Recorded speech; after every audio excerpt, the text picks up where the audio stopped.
with his injury right now. What's your thoughts on this current crop of tight ends that you currently have on a roster? Is there any consideration of possibly going outside the organization to adding any more? We'll always look for the best ways to make this team better and see what Obviously, you're limited as far as any trades or anything like that. We're hopeful Dallas will make a good, clean recovery and be back sooner.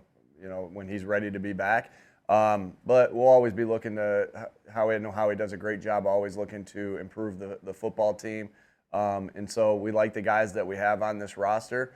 We're excited about them. We're excited about them to get an opportunity. There's different ways you can supplement not having the tight end, having Dallas also. It doesn't just fall on Jack Stoll, Grant Calcaterra. It just doesn't fall, Albert.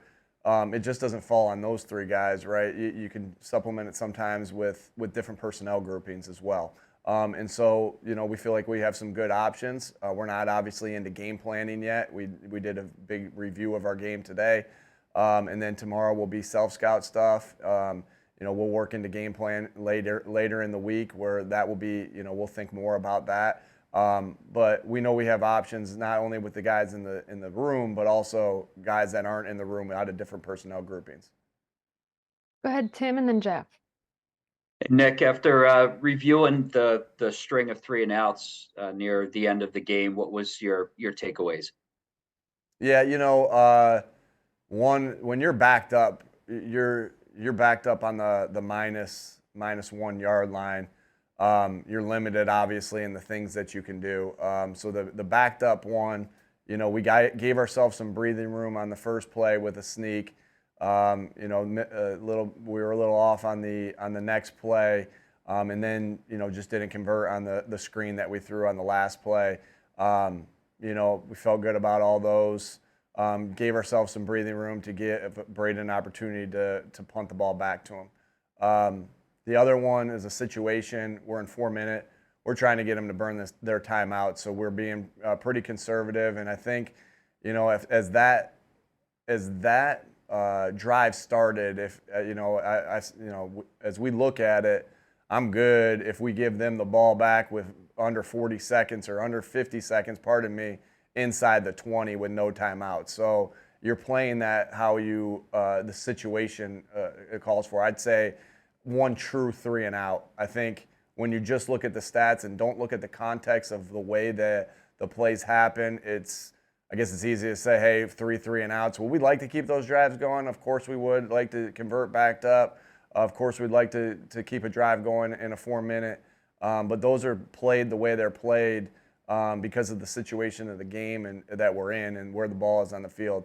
I'd say really on that one, then the 1 3-and-out, we just got to do a better job putting the guys in positions to succeed, and we got to do a better job executing. Like that's always going to be that when we have a 3-and-out anytime in the game, which is the one that we had an incomplete pass to AJ on the last play. It looked like AJ had a hard time seeing that ball for whatever reason. On that one, but I like the aggressive play call by Brian and the aggressiveness of Jalen on that one. That's been a high completion percentage play for us on that. We've been pretty successful on those go balls. Just didn't work out on that particular one. But a one-on-one with AJ Brown and the tear that he's been on a vertical route, I'll take that. I'll take that any day of the week. And we didn't execute on that particular one for a fluky reason. We'll go to Jeff and then John. I don't know if you mentioned it. What happened on AJ running into DeAndre in the fumble? I didn't mention it. Yeah, we just a little bit of a execution error. I'll leave it at that. We got to coach it better, and we just had a little bit of an execution error on that particular one. We ran that play a couple times in the game, didn't have an execution error so on those earlier, but we just got to make sure in different scenarios that we do a good job of reminding them so on those things. But and so again, that can't happen in that particular case. We got to coach it better. We got to execute it better. Go ahead, John, and then Brooks. Hey, Nick. Slay at the end of the game kind of said that he wanted to take CD no matter what. How do you sort of take that when you have veteran players that want to take ownership of the game? And how do you obviously filter that? Because you can't just let people do whatever they want. But so it's kind of, how does that work? Yeah. Yeah, I mean, there's different things. You can't just play one coverage.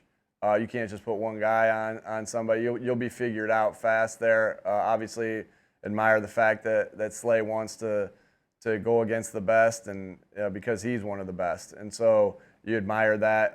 But you got to do what you got to think. You got to think about the team and what's best for the team in different sets. Because again, you can't if it was just a man and you just played man the entire time, then maybe you could do that. But obviously, there's a lot of different things there's a lot of different coverages that go into it, and it takes a lot of different reps it's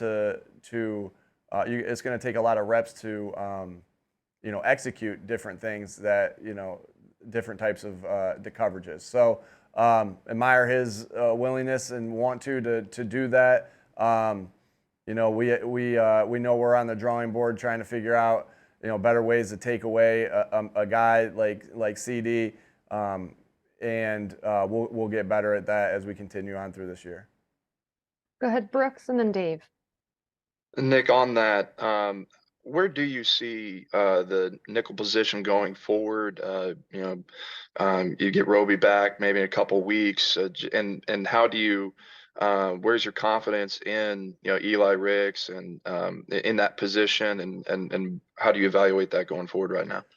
Yeah, we feel like we have options. Again, we have to put the guys in position to succeed, and then the guys have to go out and execute. And so that's a team thing of how we do that. And we have confidence. Like the reason Eli and Sydney were out there yesterday is because we had confidence in them to do the job. Again, did the stat sheet look pretty with 375 yards passing? No, but did the scoreboard look pretty? Yeah, I mean. To hold a team like that to 6 points in the second half is pretty darn good, and to 23 points in the game's pretty good. And so, and then we're excited when Bradley Roby gets back, and we know he's a big time player, and we're excited that he's on this team, and excited that we have a chance to get him back this year. So, it got confidence in the group, and we feel like we have options at the group. Again, Howie's done a great job of bringing in depth and. Through the midst of some things where we've had some injuries at this defensive back position, and so we'll continue to get guys ready. Guys will continue to get themselves ready, and I'm comfortable with the group moving forward in the season. We'll go to Dave and then Martin. Hey, Nick, any idea why the run game hasn't been clicking like we're accustomed to seeing, and how big of a part of your self-scout will that be this week? Yeah, I just think that the run game is executing differently than what you've seen. Again, when you just look at a stat book, you're not going to get that information exactly the way it is, right? So, I mean, we run a jet sweep to DeAndre that goes for 22 yards, but that counted as a pass. That's a run. Right, that's a run. It's just the way we gave him the football. Some teams are under center and turn around and hand it to the guy. Some teams that are gun teams catch it and pitch it forward. For the teams that catch it and pitch it forward, they get pass yards. For the teams that turn around and hand it, they get run yards. It's just a style of what you are in your offense. As far as if you're a gun team or an under team, then you look at other plays. The explosive play to Dallas Goedert. Right. Well, it counts as a pass. Well, I got it, but it's a RPO. It's an RPR.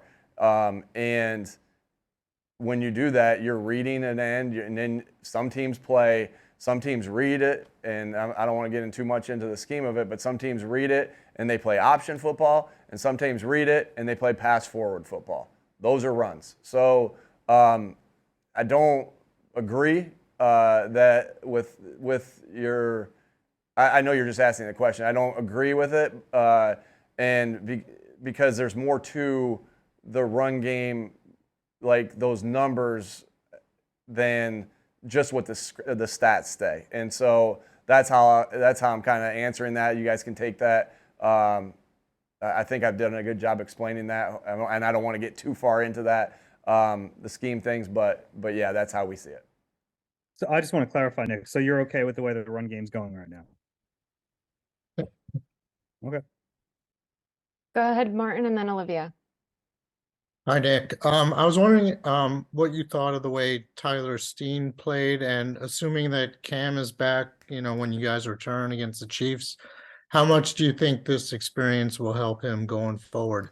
Yeah, good question, Martin. I think he played pretty good. Obviously, he's going to want plays back. There's a couple times he got matched up with some different guys, and you got to go through some of those adversities to continue to grow as a player. I thought he played a good game though, being his first start, being a rookie, going against a really good defense. I thought he played a good game. And obviously, anytime you get reps, that's beneficial for you. And he did a good job. He's in between Jason and Lane, so that obviously helps. But that was a good front that we went against, and I thought he did a lot of good things. And I thought he got more and more comfortable as the game progressed. We're going to need all hands on deck continuing on, start going into this next game versus Kansas City.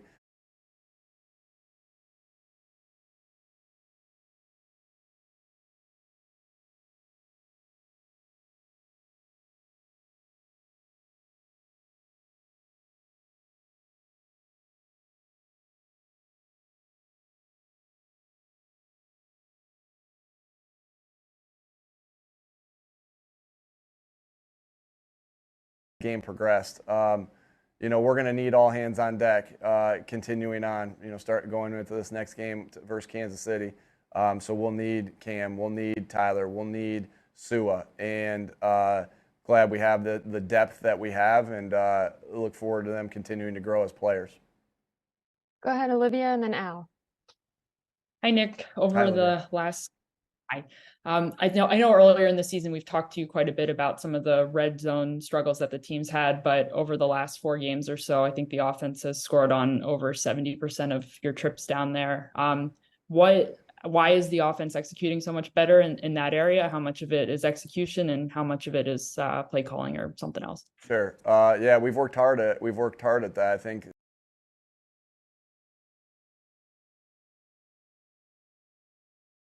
that anytime you're in the lower portion of the league and anything, that kind of pisses us off, right? And we know that we have to make strides to be the offense that we need to be, and that's in any scenario. Like, we don't want to be in the bottom parts of the league, if anything, especially something like as important as red zone football in that situation. So because we know that means points, and so I think today we were, a couple weeks ago we were 27th, and today we were 13th. That's a hell of strides that we've made as a team to make sure we're putting the ball in the end zone, and we needed every one of those points yesterday. So great job by our guys yesterday to execute. And so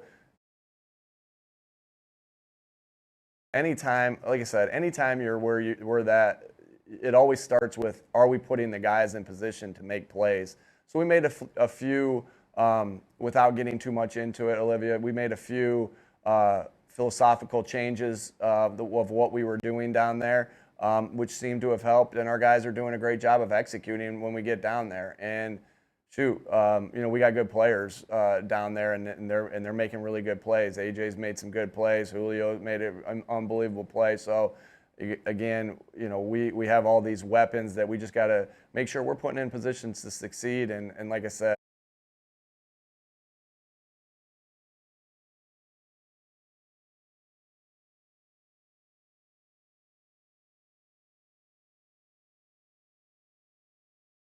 guys have done a great job these past couple weeks of making this a big jump of our red zone offense getting better, because again, like I said, we've needed all those points, and so good job to the guys. We'll take these last 2 questions from Al and Brooks. In the fourth quarter, you had that big stop at the 1-inch line, Mm-hmm. and you had to from the very next series, you had to run the sneak like you talked about, and it went seamlessly. But you didn't have Dallas Goedert; he was out already. You brought in Jack Driscoll, and that play went seamless. It seemed like you got your 2 yards and a little bit of room. You talk about a player's preparation that they can come in cold like that and execute it. And will Jack stay in that role until Dallas gets back? Yeah, I love that question. You know, these guys work so hard to these backup players work so hard to be ready for their opportunities, right? So hard. You know, yesterday, you know, was a great example of that, and that's just such great examples that you can show how important practice is, how important walkthrough is, how important the individual preparation is, how important position meetings are, all those different things that everybody's locked in. That, you know, because at the end of the day, like, you know, Jack wasn't getting those reps in practice. You know, like you said, Dallas was. And so that takes a commitment and mental toughness to make sure you're ready to go when your number's called, and that you've put, not only that why are you ready to go? You're ready to go because you've put in the work to prep yourself, even though the reps may not, you may not have had the reps. As far as your question about maybe Jack being there, you know, we do that play out of so many different personnels. In that particular play, the one that you saw and the one you referenced, it was a 13 personnel play. We only had 2 tight ends up, so we needed an extra offensive lineman to go in there and execute in that part of the field, and he did. And so, you know, I guess I would say if we needed him to do it again, yes, we can use him. But if we're not in that personnel grouping, we might not need him to do so. But I know this, like you said, Jack Driscoll will be ready because of the person and the player and the teammate that he is. Thank you. Go ahead, Brooks. It may have something to do with Dallas in this, when what you just spoke about, but those last few drives of the game, Jalen Hurts was talking about being repeat offenders in terms of just continually not being able to get the ball moving there at the end. The things that you learned from those situations, was that Dallas related, his absence in this specific game plan, or are there things that you learned elsewise that just to break out in the game from that? I'm sorry, I'm gonna have to. What's the question? I'm sorry. Did it break up a bit? I'm sorry. No, I was looking at. I'm on Zoom and you're on Zoom and I can't. I was trying to see your face and I couldn't see it. I'm sorry. Yeah, I'm in a parking lot trying to. My movers finally showed up, so I got you. I would he's actually. I would say if he's knocking on my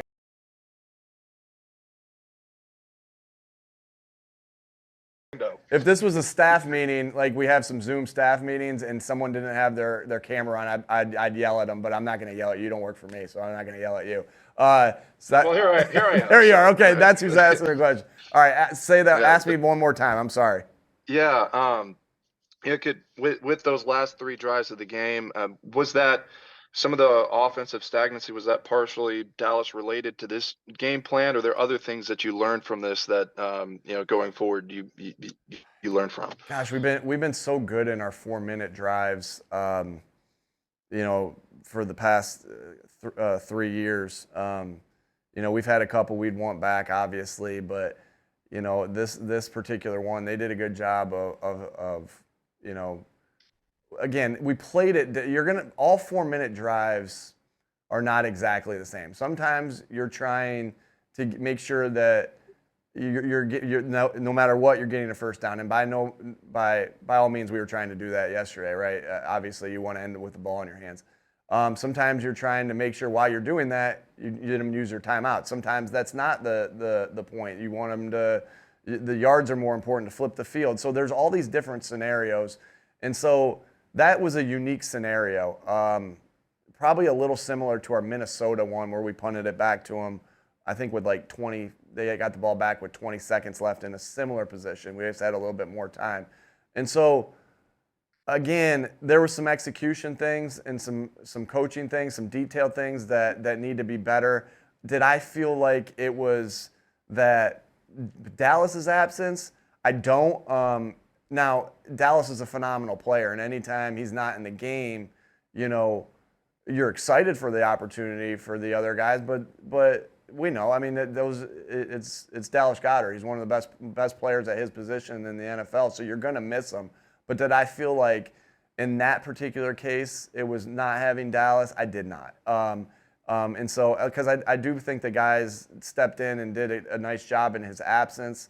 But you know, again, there's other reasons obviously why plays fail. It's always going to start with, did we put them in position to succeed, and was the execution well? And we'll take that with putting them in position to succeed on that drive and good defense by the Cowboys.